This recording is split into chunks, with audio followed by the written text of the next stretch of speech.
P-Rock G. No, just when you play high G with your middle finger down. Right. Yeah. And it gives you that slightly. I think the Bob's of Balmoral used to call it the wailing note. It gives you that Totally different slight timbre. flatness. Yeah. Yeah, definitely. And it's modern. A lot of people think modern chanters, modern reeds aren't quite set up for that. Um, but it's definitely a hard thing to find. I don't know if they ever were set up for that. When you change that fingering, it does some weird stuff. Yeah. And, yeah, I feel like some people get PG easily and some people don't. A big thing is the moisture. If you don't allow any moisture into the chanter reed as you play, if you have a really intense moisture control, then it's very difficult to get a stable P-Rock high G. Yeah, definitely with the synthetic bags. If you've got canisters in the drones of some variety, you're keeping your drones as dry as possible. But then if you're tuning up, as your chanter gets wet, it'll kind of get a saturation point where the blades can't get any heavier. Right. It's kind of absorbed as much moisture as it can. And at that point, there might even be moisture pooling around the top of the chanter. Mm-hmm. You know that little bit when you take the chanter out and around the reed, you've got little droplets.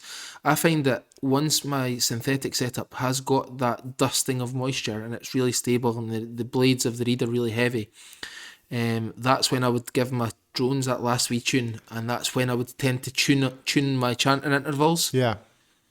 So that everything's rock steady and stable. Like the moisture content's there, but also the pipes are still warm. They've not been left for 5 or 10 minutes. I'm still at pitch. There's still heat in the reed. Mm-hmm. And I've tuned the drones. I've got them all locked. And that's when I would maybe change that tape on the PG. And then sometimes you can lose it as well when you change the tape on your E, because you've got a tiny amount of airflow going out your E hole as well. Mm-hmm. So all of these things, they all impact on how to get it. Yeah, and, that resonates with me quite a bit. When I used to play the solo, I remember specifically, my longer stint in like 2004 through 2007 or what have you, or 6. No, I would have been 7. I remember that distinctly. First of all, I would always have to change the tape going between light music and P-Rock. And then, but then the other thing is, throughout the course of a playing session, the tape would move fairly significantly on that P-Rock high G as it took on moisture, right? As it took on moisture, the tape you'd lift it higher and higher. Yeah. Yeah, it's really kind of interesting. Moisture control systems solve very little for me. They're usually moisture elimination systems, aren't they? Yeah, and it'll keep your drones in tune, but in exchange, there's a whole new slew of problems, and it typically pertaining to, or like most pertaining to the stability of the chanter, right? Yeah. I had a cool wee anecdote about that where I found a way to kind of have the best of both worlds for a few years, and again this is relevant to the PG thing, where the Ross canister system. Yeah.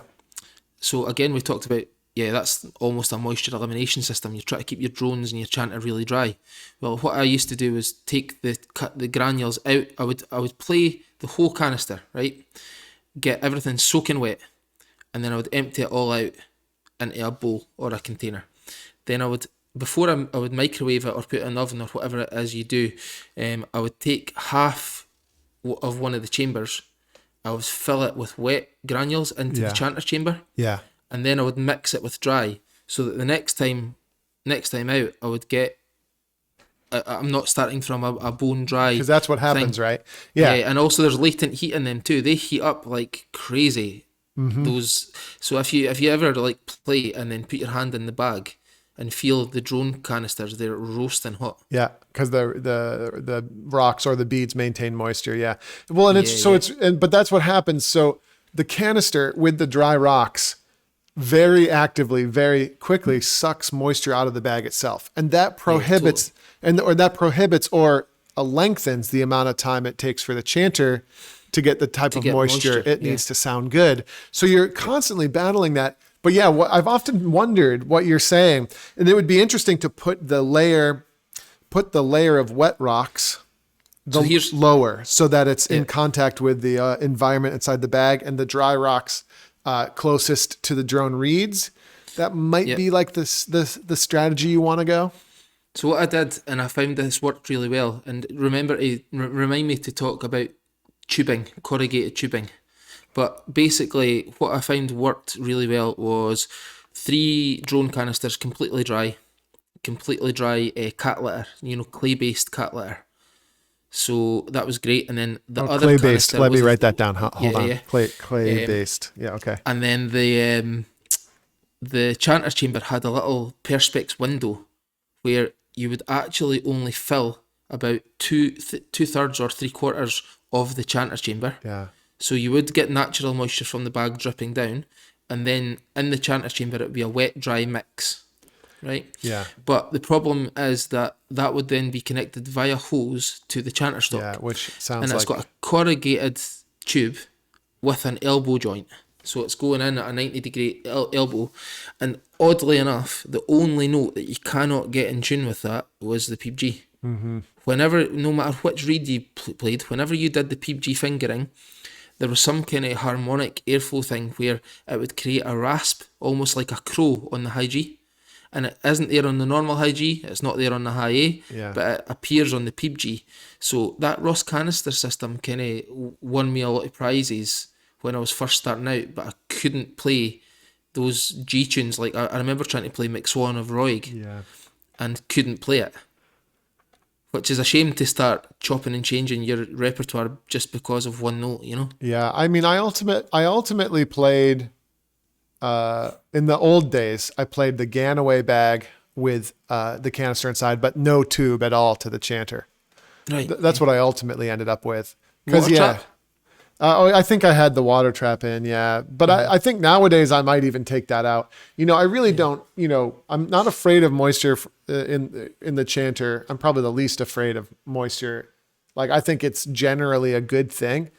And then but then the challenge becomes, you're battling with the canister itself for the environment inside to stabilize. So it gets a bit tricky.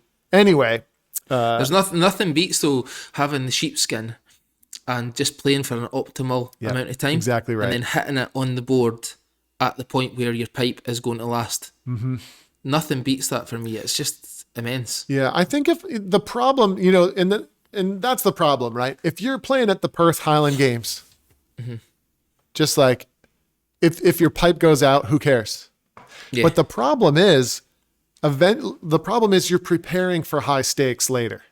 That's the problem. So, and even then, see, at the moment, Perth Highland Games could be a B grade qualifier for the silver medal. Right, but that's what I mean. It's already so dicey. Maybe that was a bad example. No, but you know what I mean. It's like even the ones that weren't high stakes are now getting that way, and it's a case of even on a rainy day in Perth, you want your instrument to last. So how do you strategize and how do you do that? The problem is you could have the tune of your life, right? And then your drones go out in the amok, and then that's that.